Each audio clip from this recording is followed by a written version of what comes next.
talk, you had mentioned to me a lot of activities, a lot of assignments that you have coming up here in the near future. So anything tied to recruiting in regards to giving the fine folks any hints on big targets and leans coming the Hawkeyes way? Nick Yeah. Brooks. Nick Brooks. Well, in terms of Nick Brooks, he just released his top 6. Was it last month? I can remember correctly. I'm to try to put it all together. Iowa, Texas, USC, Georgia, Colorado. And the 6th one is killing me. Tennessee, maybe? And they already had him committed and he decommitted. So right. Yes. So those are all schools with a bevy of, maybe not all of them, but a lot of them have a bevy of NIL collective riches. I know Nick pretty well, and I know that, relatively well, considering, covering recruiting. And I know that being close to home is something that he really, really emphasized that first time around in terms of his commitment. It's really important to him, especially having spent the first 2 years of his high school career in Georgia, away from his siblings, away from his family. So by no means do I think Iowa is out on his recruitment. By no means do I think Iowa is in a position to I do think they're still in a position to land him. Where I'm at right now is I haven't changed my future cast that I put in June of last year. And I don't think anybody has on Rivals. Would I be shocked if he ends up on his official at Georgia and decides this is where I want to be, at USC, at Texas? I wouldn't. At the same time, there is still value at Iowa that he's not going to get at these other programs. I've talked to his high school coach, Coach White at Cedar Rapids Kennedy. His son is Max White, running back, preferred walk-on running back at Iowa. And Coach White is definitely a proponent of the Hawkeyes for that reason. He's been in this area for a long time, and he definitely sees the value of ending up at a place like Iowa for Nick. Ultimately, the choice is Nick's decision. And do I know for sure where he's going to end up? I don't. Can you explain that benefit when you talk about there being benefits at Iowa that don't exist at Georgia, Texas, and USC? I'm just searching for those. It's the familial stuff. It's okay. the being close to home. Absolutely. Yeah. Okay. So stop covering up the golden doodle. We want to see the golden doodle. He got major sweep face back there.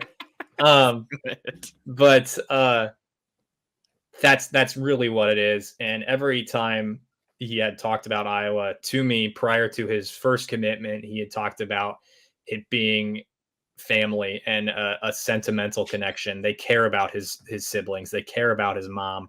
And I don't know these other programs like that. I don't know that they're bringing brothers and sisters and mom and dad on these trips to go to these schools. I imagine mom and dad are probably going to be on the officials. But he has 18 siblings. I don't know if you guys knew that, half step siblings.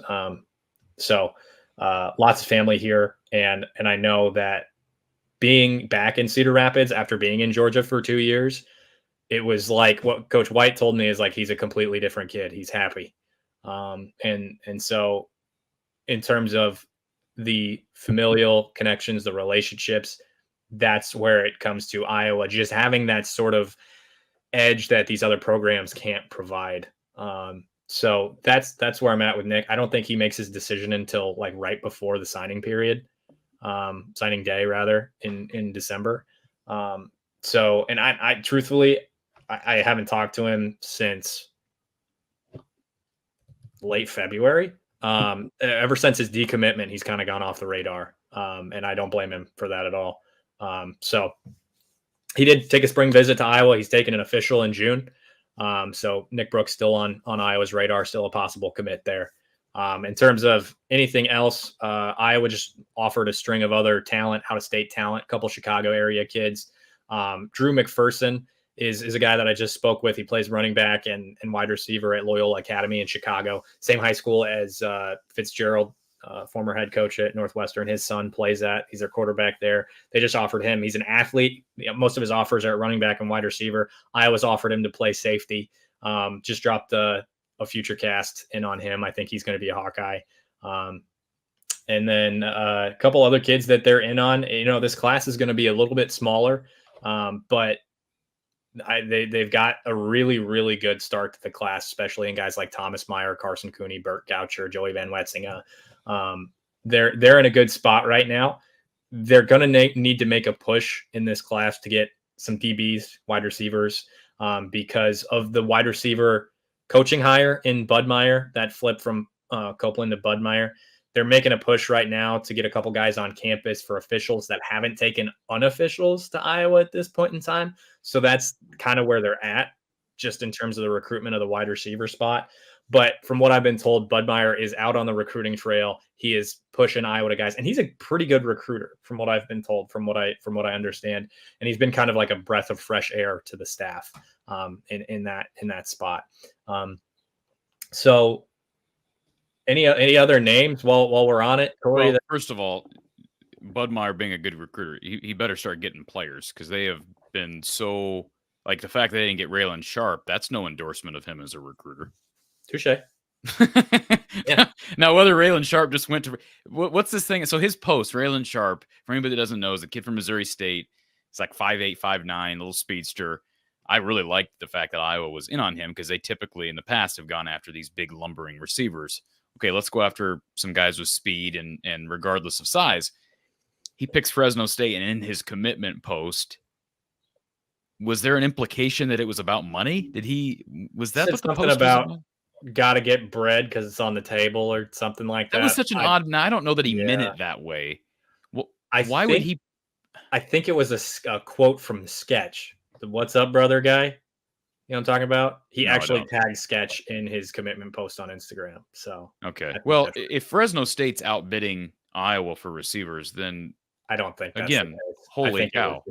I think it was just a quote. And I mean, but frankly, that's even more of an indictment on Iowa. The fact that they can't get him away from Fresno State. Yeah. Yeah. I mean, I thought the same thing. I said the same thing on our podcast. That's just where they're at right now in terms of, I mean, it takes a while. It's going to take a while to get that Brian Ferentz stink out of the facility and off campus, right? Like, who has more receivers in the NFL though right now, Mark? Iowa or Fresno State? I assume Fresno State does, because if you take out the tight end position, then Devontae Adams, is from Fresno. So like even just that right there. Would I rather go to Iowa or Fresno State? You could argue. Now, Tim Lester's had some success with receivers, and I think that's the one thing he needs to be very. And I know, I don't know the ins and outs, logistics. Besides, hey, different coaches have different regions, and obviously your position coach is going to be a big part of the recruiting process. But I think Tim Lester, in spite of the fact that he is a quarterbacks guy, he needs to be involved heavily with receiver recruiting, and as the overseer, as the GM of the offense. Like, those are the two biggest problems, are quarterback and receiver. So to me, he's got to be very involved in both.